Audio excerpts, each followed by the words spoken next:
Today's episode is produced through the program services of Project Media Zone, a community-based 501c3 media organization whose mission is to democratize media production of positive and informative content.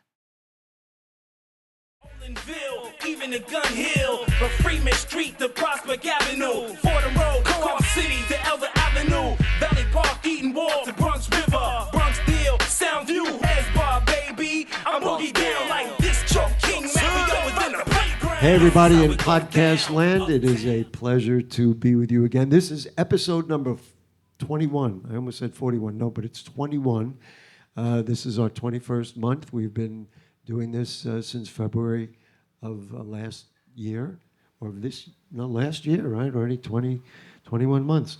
And I'm thrilled because the borough of the Bronx has music in all forms, in all cultures, from everywhere. And in the 21 months, we've tried to represent not all of it, but as much of it as we can.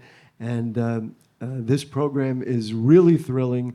We have JUAN USERA of my Spanish is kind of okay. It's still from junior high school. JUAN USERA, La Tribu del Juey Sambuco, the Sambuco tribe. JUAN, nice to have you with us. A little applause, please, for JUAN USERA. And he brought along with him a percussionist, Anthony Carillo. Nice to see you, Anthony. Thank you for joining us. Thank you very much. So we'll give you a little introduction, and then we're going to really delve deep and get into it and find out who the heck they are and what it is that they do. JUAN is the founder and director of the aforementioned La Tribu del Juey Sambuco, the Sambuco tribe, which is a Caribbean music and dance ensemble and an arts and education company. We're going to talk about that. The Sambuco tribe plays Bomba, Plena, and other Caribbean genres. And he is the recipient of the New Jersey State Council on the Arts Master Folk Artist Grant, a City Parks Foundation Green Arts Live New York City grant, and a New York Foundation for the Arts City Artists Corps grant. Way to go, JUAN. Thank you. Congratulations. And Anthony, you have played with some unbelievable people that you probably never heard of, people like Paul Simon. And who else, Anthony, have you That was played? Harry Belafonte, Kip Hanrahan, American Clave. Gee, we're going to find out why they chose you.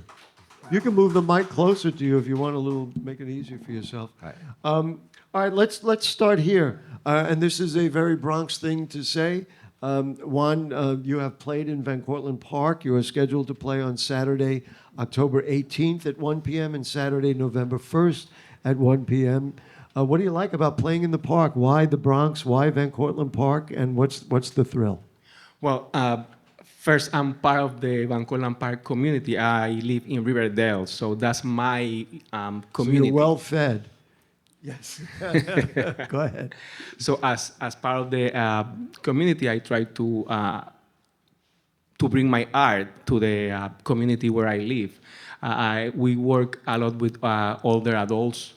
In the community, we work with the Riverdale Y Center. They have an older adult center. I'm doing there another part of the same project called Caribeando that we've been doing in Van Cortlandt Park and the Riverdale Y for 2 years now. So here's the most easiest question for you, and I don't even know if you think about this. Why do you do it? Why is it so important for you to play for your community and really go out of your way to make this music accessible to people near you and around you? Well, when we have a talent, in this case, musical and dance talent, you gotta share it, and you have to do your part for the community. And in this case, this is great to build bridges between all the people in the community. They love it. They love coming to the park to learn to dance different dances, bomba, plena, song, changui, cha-cha-cha, and we do all these dances in the park. So they love to not only share with us, but also learn from their own culture and also people from different cultures come and they also learn from the Caribbean culture. This didn't come from nowhere. You have been doing this for a very long time. Here we go. He's a fourth generation Bomba practitioner, right? Your grandmother played in Puerto Rico in 1924. Talk to me a little bit about your background and how what I just mentioned brings you right up to the point where you must share it with your community. Well, I come from the first free black settlement in Puerto Rico. Usually, Okay. it was Nobody else did, but I'm going to applaud them. we both come from there. By the way, we both come from there. It's the first free black settlement. It used to be called San Mateo de Cangrejos, San Matthew of the crabs, because it was full of crabs. Still today, you can find many of them. Today, it's called Santurce. Today is not anymore still a black town, but not necessarily led by the black people, because it was taken from then in 17 You can just say the 1700s. the 1700s. at the end of the at the end of the 1800s, I have to say. Okay. With all the Puerto Rico is a colony, so with part of that process, people lost the lands. And so to bring them back to their land, bring them back to their culture, this is what we do. Exactly. So, but they didn't lose their culture, see, and that's what is That's passed what I mean. on. This is what kept it alive. And in a big way, there's a straight line from what we were doing back then to what was happening now. Right now, Bad Bunny is singing our music. He's playing Bomba and he's playing Plena, and he's going to be in the Super Bowl too. So. Oh, that's right. Yes. Thank you for bringing that up. That's in a way, that's exactly the point. Anthony, aside from performing with all these great people, what is it about doing this? And I was watching you before. You can't stop, right? You have to keep going. Like there's always rhythm in your head. It all started with 1964 when I was born. But then, 5 years after that, And where were you born? on 117th Street, 2nd Avenue, in El Barrio Puertorriqueño, New York City. I'm just, that speaks for itself. Keep going. So my father had a sectet, like a 6-piece band. It was like doing shows alternando con Joe Cuba, Jimmy Sabater and Joe Cuba. They used to be buddies back then. Wow. But then New York was a little on fire back then. So it was the neighborhood we were living in, it was a little rough. And then one day he's listening to a bolero from this very old group, probably some sectetos from Puerto Rico.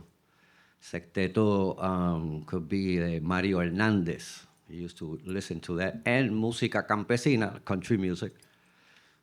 And he used to listen to that a lot. So it was a bongo, and those recordings, it's always a bongocero playing there. So Papi Andino, the most famous bongocero back in those decades, recorded all those albums, 400 plus albums. 400. Yeah, he did record a lot of albums. And then, so I used to study Papi Andino before Roberto Roena. At what age? At 5. 5. He was 5 years old. So I can tell you at 5, I wasn't studying anything. Go ahead. So he was having a drink, right? Like a little rum drink. On a Friday, just listening not that you remember to that. these vinyl records. He was listening to those. He was like, nah, none of my kids are going to be musicians. He used to sing. He used to have a group. Then one day, I'm just sitting on the sofa with him, next to him, listening to his music. And he just put this old bongo on my lap. And I started playing those. It was actually not a long plane, like a 33. It was a 78. Right. It was a 78, not even a 45. It was 45, 78. So he and put the 33. bongo in your lap and you Yeah. couldn't stop. And you're still playing it today. He used to listen to that bolero almost every weekend. I knew the bolero by head, but never played it. Could you just quickly play a rhythm of that Well, right now? Okay. We're, I hear it's gonna be like Here we kind go. of 2, 3, 4, 1. there you go. All right. It was that simple though. The bolero has an arrangement, so it was some stops and then continue, stops and continue, and he started calling all his buddies from the sector group. Right. And they- I mean, we understand that background. To me, what this says is that the music is everywhere. It was in Puerto Rico. It was on 117th Street, and it still survives today. That's the beauty of it. One more question, maybe even for both of you. I once asked Bobby Sanabria, maybe even on this show or another show he was on with me, when do you create the rhythms? When do you think of, he says, I'm thinking of rhythms right now. And he says, and I said, well, we're just having a conversation. He said, yeah, but I got a rhythm for it right now. And you guys feel that way. You're creating rhythms all the time. Yeah, we recognize them all the time because the city is full of rhythm.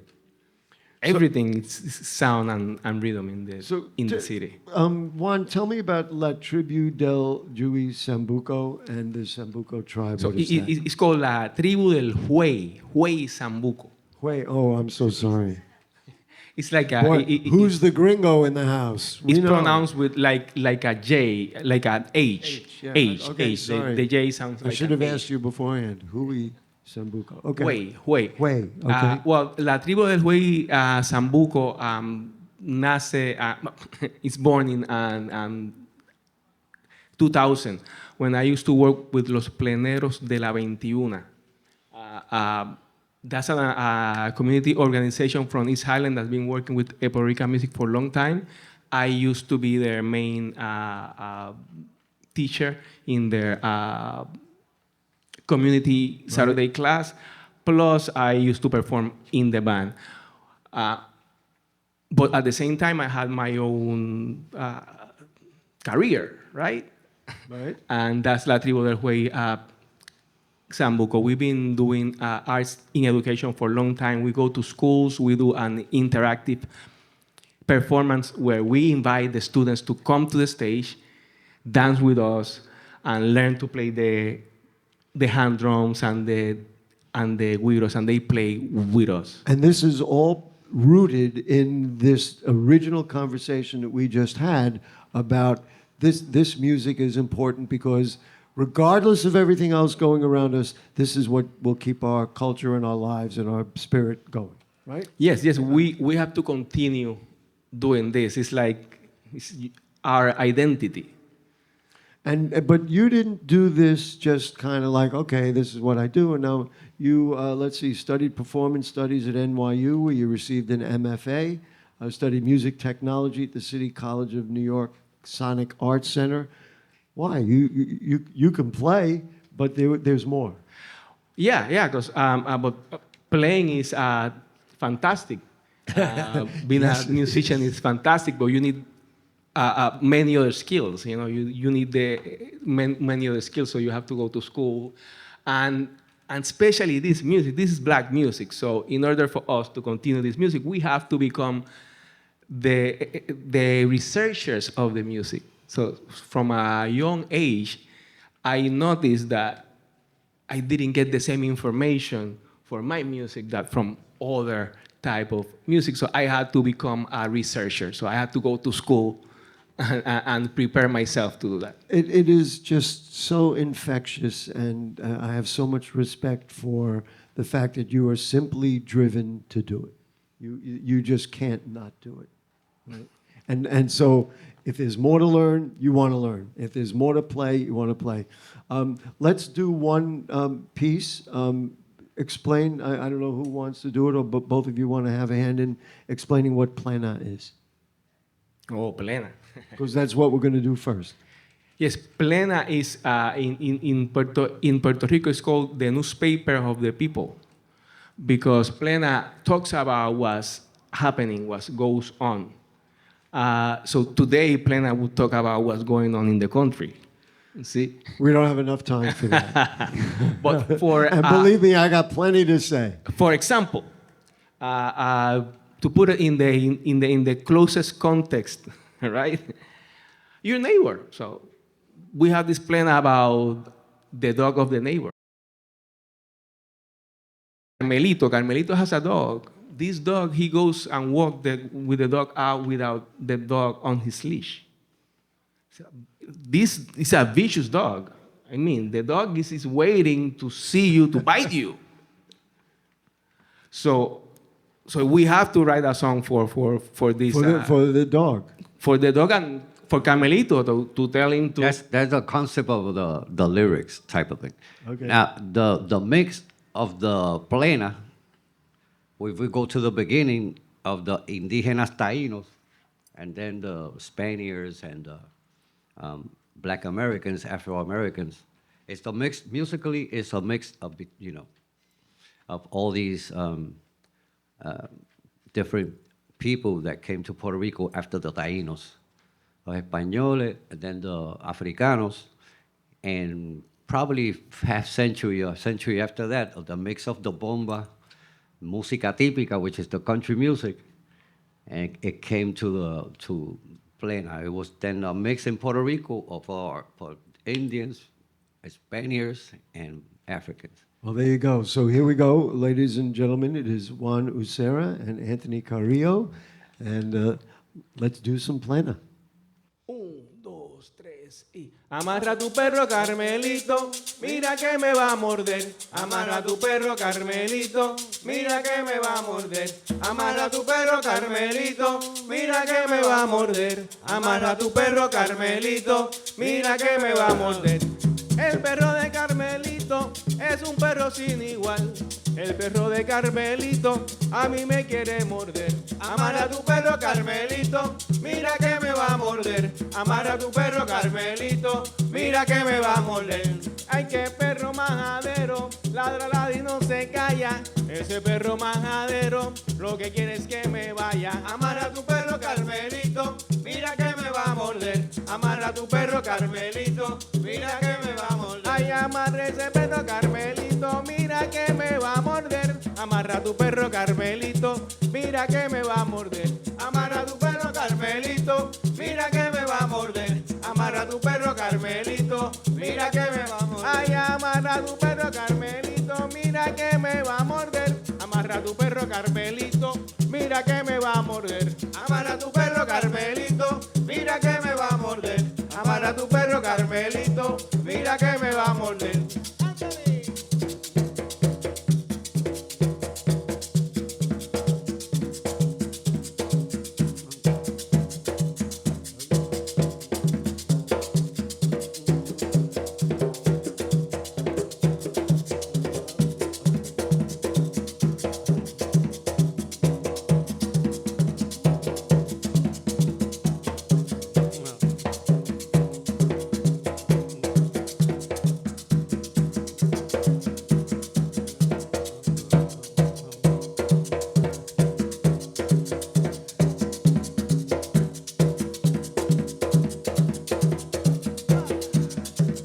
Amarra tu perro Carmelito, mira que me va a morder. Amarra tu perro Carmelito, mira que me va a morder. Amarra tu perro Carmelito, mira que me va a morder. Amarra tu perro Carmelito, mira que me va a morder. Ba, ba, ba.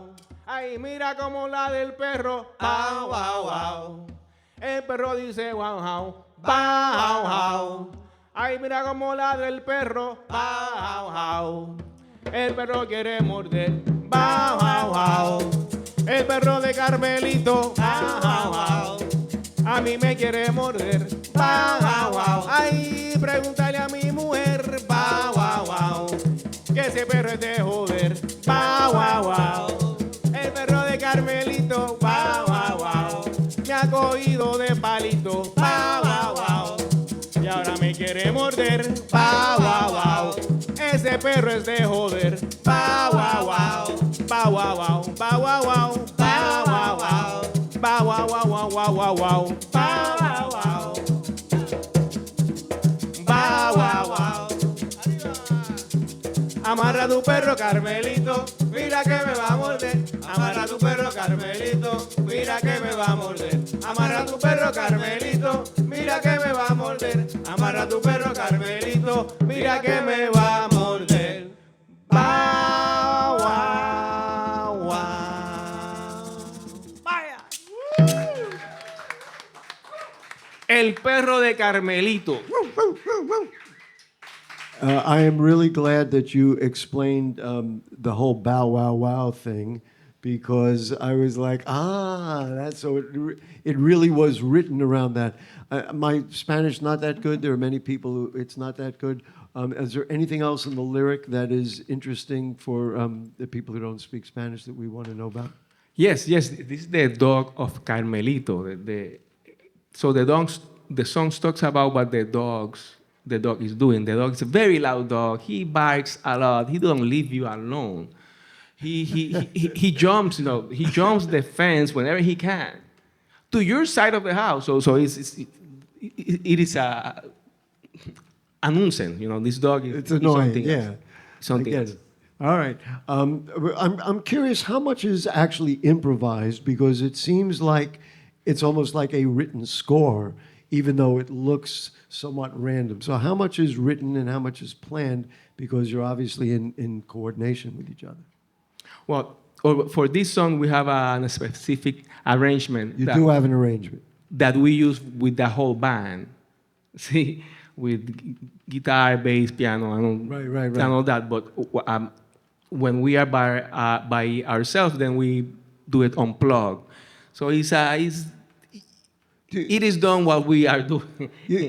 It's composed. You really got to forgive me, because the music that I was taught and the way that I learned music, and I was a percussionist way back when, you would count the measures 1, 2, 3, 4, 1, 2, 2, 3, 4, 3, and do it all the way up to 38, 2, 3, 4. Mm-hmm. Do you do that in your head, or you just got the feel for it and you know each other well enough so you know when it's changing, et cetera, et cetera? Well, originally there was It's a heartbeat. count. It's just a heartbeat. Exactly. Enough said. And then the last thing is the instruments. Elliot Glick, who is, this is his house here, which we'll talk about at the end. But these are extraordinary instruments. Just a word about, and then the instrument that you were playing. Explain what those things are. Yes, these are Bomba drums. They are originally made of rum barrels. Barrels. Or fat barrels. The fat barrels are a little bit smaller, and the rum are bigger. Wow. In Puerto Rico, there's different styles of bomba throughout the island, and you find different style of drum because it was whatever it was around. What made you like this one? Like. Well, this one I bought from a company, actually. Well, that's okay. But what about it? What about why- it speaks to you? It's lighter. It's lighter. It's lighter. So he goes from gig to gig. It's easier to get there. Exactly, because my practical. My original bomba drums made out of rum barrels. They're very thick, so the barrel is very heavy. Right. It's a great sounding drum, but it's very heavy. Here I was thinking, wow, there's some dramatic feel or something like that. No, it's lighter. That's good. Did you want to say anything about the instrument? Yeah, we drink the rum, then we make the barrel. All right. Now, Anthony's drum is different, Okay, go ahead. but he can explain it. The size of the drum is the one big drum. We call it the big drum. Buleador. Boleador is just a drum that keeps the tempo. So this one keeps the rhythm. The heartbeat. Then we got the primo. It's the smaller drum with a higher pitch and the tuning. And this instrument is going to follow the dancers, step by step. Wow. So this drum has a conversation with the dancer. When the dancers come out, they conversate wow. with the drum. Fascinating. This, for you, I'm guessing, Juan, for both of you, this is important for you to be able to teach this and tell people about what it is. Yes. This is what you do. All right, we want to do a bomba. We ready? Yes. You want yes. to explain what it is first? Because we're going to get a dancing performance as well. Yes, we're gonna do Remenéate. Remenéate is inspired on a Caribbean tradition of the baquiné. Baquiné is a funeral celebration for a child. People gather together and they got all the friends of the kids in a house. It's a whole party because they are celebrating that this angel goes to heaven because they didn't have a chance to sin. See? Go straight to heaven. And you're going to send them there with music and dance. Yes, and we inspire this bomba in that practice All right. because it's music and Does this piece have a name or, Remenéate.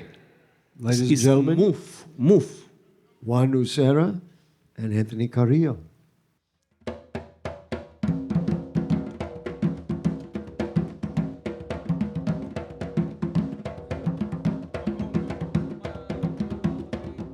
Remenéate, remenéate, remenéate, remenéate, cacuehue, remenéate, remenéate, remenéate, remenéate, cacuehue. Y a mi pana de Loíza me encontré en la 106, me decía, ¿y qué me pasa? Yo no sé ya ni qué hacer. De temprano en la mañana se me metió un no sé qué, una voz que me repite lo que sé. Remenéate, remenéate, remenéate, remenéate, cacuehue, remenéate, ay, remenéate, remenéate, remenéate, cacuehue. Así te faltan las patitas como tú te vas a menear. Remenéate, ay, remenéate, cacuehue, remenéate,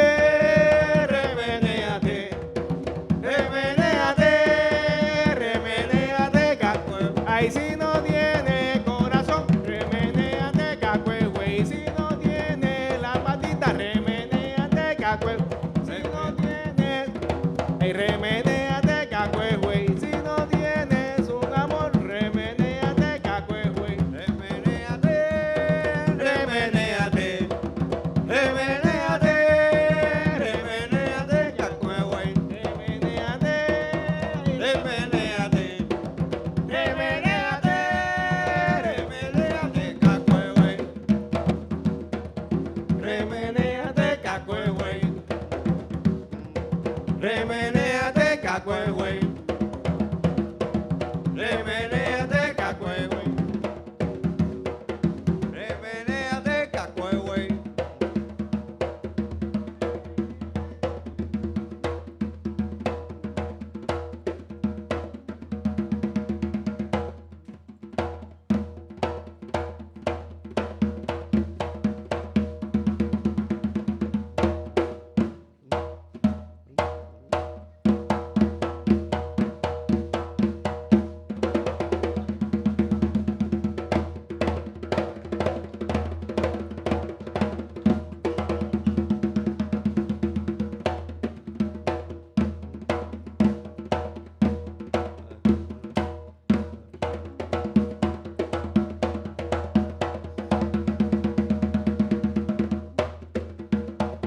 Remenéate, cacuehue.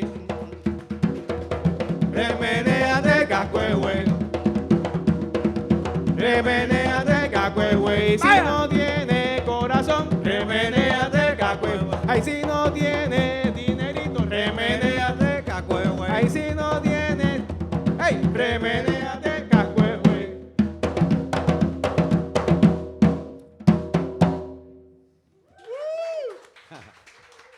Remenea.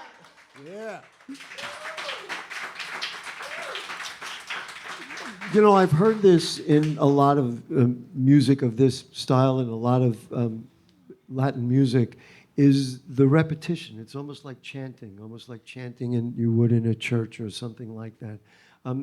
Just talk about that, explain it. I've never heard anybody really talk about that kind of again and again and again.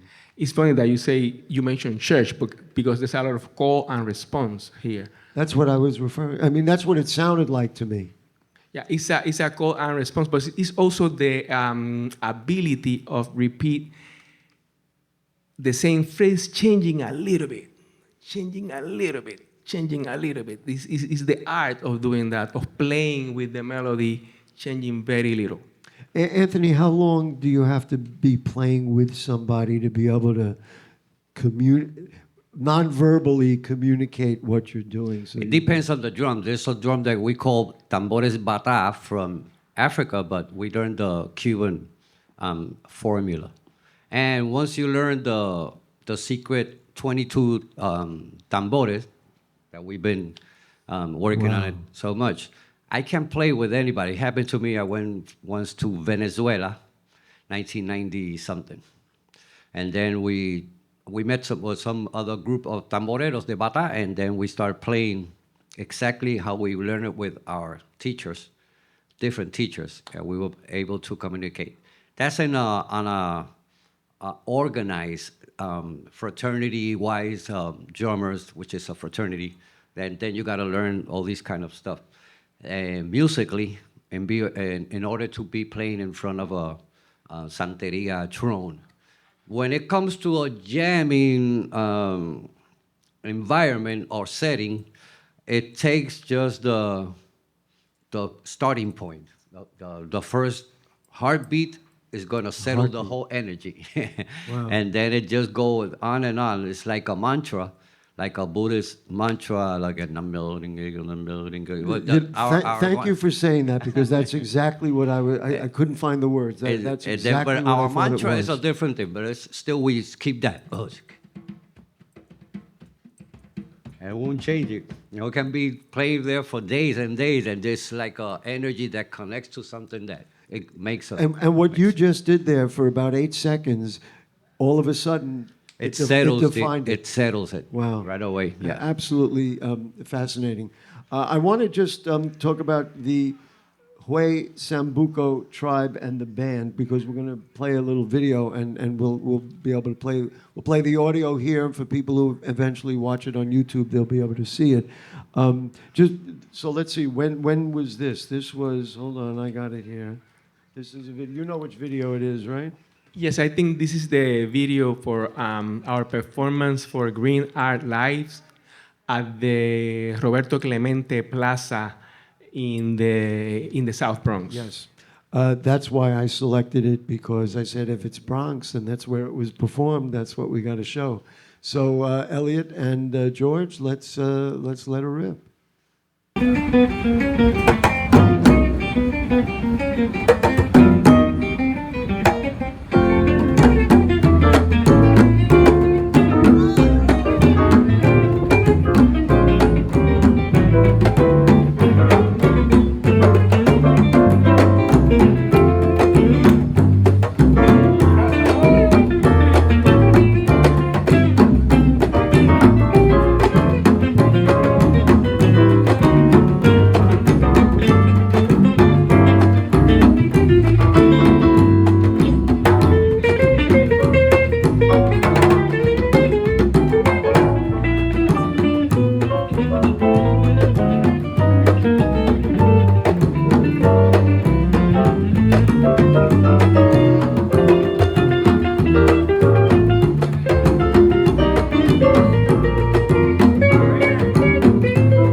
I'm just curious. Sambuco for sweetness? Is that what we're... No, Sambuco is a crab. It's a little black crab from really? the swamp in I'm Puerto always Rico. thinking what I order in the bar is a little Sambuco. You know? Well, Sambuca. Sambuca. Okay. This Sambuco is the Juey Sambuco. It's a little black crab. When the sun hits it, looks every different color. There you go. So I just showed off another aspect of me being the gringo of the house. Let's talk about arts and education and why that's important to you. Well, that is my work. That's what I do. That's why it's really important. I train as a teacher, but of course, I've been doing this since I was 6 years old. So it's very difficult to divide the artist from the teacher. So I've been performing and teaching. I came here in 1995, and I started teaching at East Harlem. My students today are in their 30s and 40s, and they teach other people, so they are now passing still it play forward. music. Listen, this is Gary's editorial for the day. We've got to get our kids playing music, and I don't care if they have affinity for it. They should be surrounded with music. They should be surrounded. We should not only have JUAN USERA, we should have hundreds of them in every single school in New York City. How many schools do you get to? Many. Every year we perform at least in 20 to 30 schools. Wow. Congratulations. And in about 20 other senior centers, because we also perform for older adults. You mentioned that earlier, that you go to the Riverdale Y and everything else. We need about 50 JUAN USERAs. What do you think? Anyway, let's just remember that you're going to be in Van Cortlandt Park on October 18th at 1 o'clock, and then November 1st at 1 o'clock. Anything else you want to say about that gig? You love playing in the park? Yes. And the band will be there. That's why I wanted to show the other video so that they could see the band. Yes, you can come those 2 days and see the band. The October 18 is going to be the reimagining the burial ground at Van Cortlandt Park. It's drawing and music. It's a fantastic activity, and it's part of the legacy group that is working in the reimagining the burial ground. There's gonna be sometime a construction there. There's gonna be something. So we are working on that. I know a lot about it, and there is going to be something, and it's really nice to, from the ground up. That's what this is about. Exactly. It's giving giving the chance so the community can give input into what's gonna happen there. And then in November 1st, we have the Caribbean connections of Van Cortlandt Park, of the Van Cortlandt family. Caribbean connection of the Van Cortlandt family. So we're gonna have a tour in the Van Cortlandt Park House Museum, and we're gonna have music also, and we're gonna have surprise. They're gonna have some of the. Oh, so you're giving the surprise away? Oh, they're gonna have some of the produce from the products that they were brought from the Caribbean during that colonial time. All right, so that's November 1st in the park, and listen, we need you here as much as we can get you. Anthony, final words. What do you want to say to the people who are listening to our podcast or watching the podcast? Yeah, very grateful to be part of the Pregones PRTT ensemble as well. We're going to be working on a play called Baile Cangrejero until November. That's Miriam Colon's Theater in Manhattan, 47 8th Avenue. Off Broadway, we're going to be playing that. And final words is meditate a lot. Practice some percussion. It helps your... Bang a drum. It helps your heart beat. There you go. Thank you. And one thing I didn't mention, Juan, you are a lifelong athlete. Fitness buff, CrossFit, the whole bit. You do work track and field in high school and everything else. Yes, I take a lot of advantage of Van Cortlandt Park. There you go. Yes. Okay, so thank you guys, JUAN USERA and Anthony Carillo. Thank you very much. Thank you for inviting me. All right, we got a lot of people to thank. My buddy George Williams is our videographer and man about town. Thank you so much, George Williams. Elliot Glick is our internal audio guy, our PA guy, and it's his house, so thank you very much. Joshua Cruz is the production assistant. We definitely want to thank the artist. Isn't this the greatest place in the Bronx? I mean, there's music that comes out of here of all kinds. They changed the name from Starving Artist because now we're the artist. And there's all kinds of art activities and everything in this room, in this very humble room that is really run beautifully by Monica and Elliot. Thank you so much. And the bottom line, and this involves George Williams, this program is provided through the support of Project Media Zone, which is a wonderful not-for-profit that supports the arts and all good media projects in the Bronx. And to everybody, thank you so much. Gracias, señores. Thank you. Gracias. See you next time.